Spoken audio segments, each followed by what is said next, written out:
Olá pessoal, tudo bem?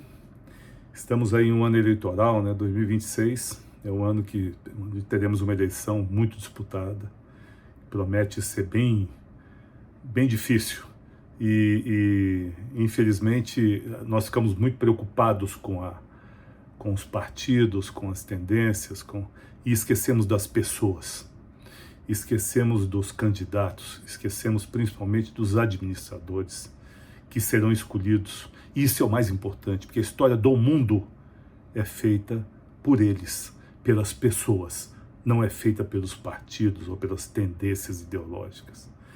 Na verdade, eu outro dia gravei um vídeo falando de Nova York, outro dia já tem um tempo, da riqueza de Nova York, a pujança, que vem do canal do Eire, com o governador Dewitt Clinton e tudo. E nós também temos aqui no Brasil a nossa história, que é muito pouco cultuada, muito pouco lembrada, de grandes personalidades, pessoas que construíram, forjadores do mundo moderno, forjadores do Brasil moderno. São Paulo, por exemplo, São Paulo, se fosse um país, estaria entre as 20 maiores economias do mundo, imagina. São Paulo é um terço do PIB brasileiro.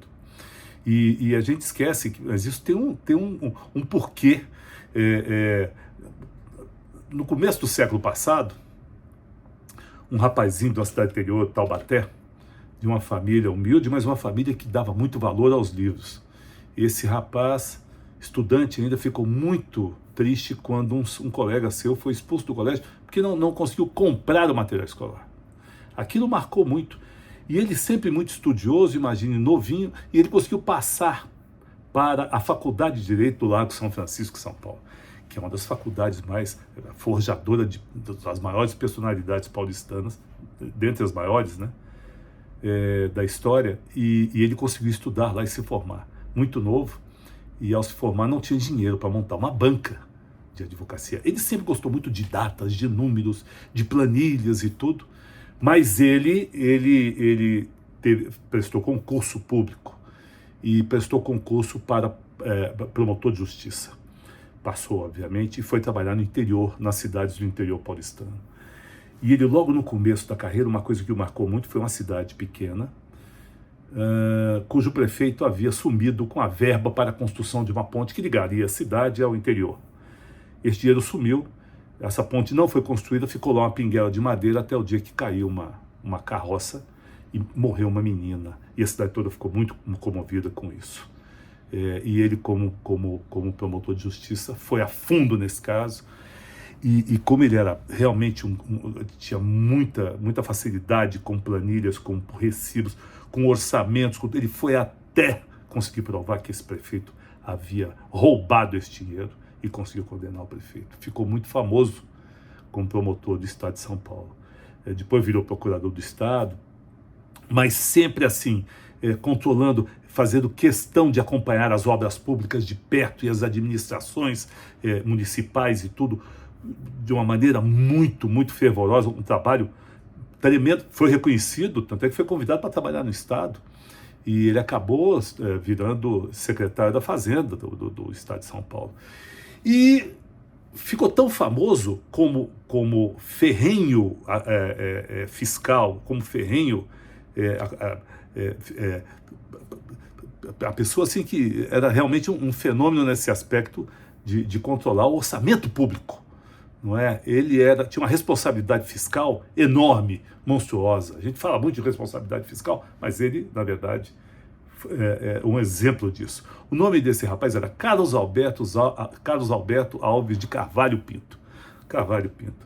Ele foi convidado para ser governador do estado. Em 1958, ele aceita e começa a rodar ele já havia rodado, já conhecia os municípios todos de São Paulo. E ele, ao fazer campanha pelos municípios do estado, ele mapeia as obras que seriam fundamentais. São Paulo sempre teve terra muito boa, e São Paulo já tinha um princípio de indústria muito bom no começo do século XX, com imigração, todos conhecem, na Matarazzo e as outras histórias. Então São Paulo, a capital e periferia, já tinha esse potencial, já estava iniciando, mas não tinha duas coisas fundamentais, que era muito fraco: energia e escoamento. Isso era uma coisa que era o gargalo disso tudo. E era um problema sério, enfim. O Carvalho Pinto mapeou na campanha o Estado, ele mapeou as obras que seriam fundamentais para São Paulo. Obviamente as obras também na área de educação, de saúde, mas essas de infraestrutura fundamentais. E ele chegou a fazer 1000 projetos, mas com planilha, com início, meio e fim. Projeto, a licitação, a obra. Veja que naquela época o governo era de 4 anos, não havia reeleição. Não tinha esse instituto da reeleição que a pessoa, o administrador trabalha pensando na reeleição, já deixa um pouquinho para fazer. Não, não havia isso. Ele tinha que fazer naquele período e ele mapeou o estado inteiro. E ele chegou a fazer um programa de 1000 projetos, imagina. Mas tudo com planilhas, o mapa, ele tinha na mesa dele um mapa de São Paulo enorme, todo pontilhado, obras em todos os municípios. E ele, ao ganhar a eleição, recebeu uma ideia de Abreu Sodré. Abreu Sodré era um deputado estadual novo, acabou vindo a ser presidente da Assembleia, depois foi governador. E Abreu Sodré diz o seguinte: naquele ano eles passariam a ter 91 deputados estaduais que tinham que aprovar esse plano de governo do Carvalho Pinto. E ele sugeriu o seguinte: chame os deputados e faça com que os deputados participem disso. E lhe ajudem, não sejam adversários. E ele fez isso. Então, ele chamou deputado por deputado, os assessores. Ele, quando ele fez esse projeto, ele contratou, ele pediu para os assessores que buscassem os estudantes mais novos. Eu lembro do Kennedy, que quando assumiu, fez o projeto, os The Smartest and the Bests, não é? Os mais inteligentes, os mais capazes. E acho que Kennedy copiou Carvalho Pinto. Carvalho Pinto fez isso em 58. Um desses garotos que ele chamou, desses novos formados economistas, foi o Delfim Neto. Antônio Delfim Neto trabalhou para ele nessa pesquisa, na montagem desse plano de ação do governo do Estado de São Paulo. O famoso plano de ação do Carvalho Pinto. E ele chamou deputado por deputado estadual, os assessores chamavam do gabinete e diziam: olha, essas são as obras mapeadas que o Estado precisa e que nós vamos executá-las. Escolha uma para você apadrinhar e entre com um projeto que nós vamos executar isso. E não deu outra.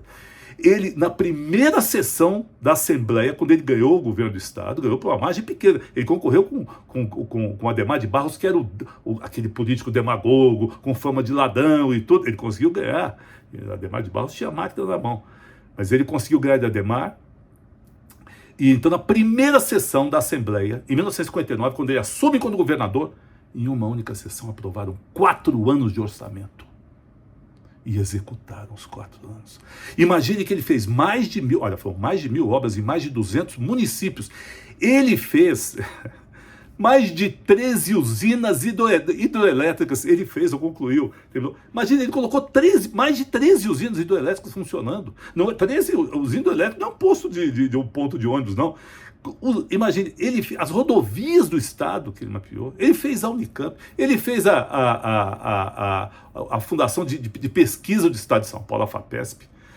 Hospital de Botucatu, a Unicamp, né? Lógico, a Unicamp ele fez, mas ele fez a Universidade Estadual Paulista, o campus da USP. Ele empregou mais de 160 arquitetos. E ele fez e botou São Paulo no rumo. Quer dizer, essa infraestrutura começa ali, para valer, dos anos 60 para cá. E São Paulo nunca mais parou. E esta administração Carvalho Pinto serviu de exemplo para todas as outras que viriam daí para frente. São Paulo tem governadores exemplares na sua história, mas todos ao modelo do Carvalho Pinto. Então eu queria fazer essa homenagem e lembrar a todos, no ano eleitoral, mais valem as pessoas. Eu não citei nem qual era o partido do Carvalho Pinto e nem me lembro, hein? Isso não importa. Importa foi o que ele fez e quem ele foi.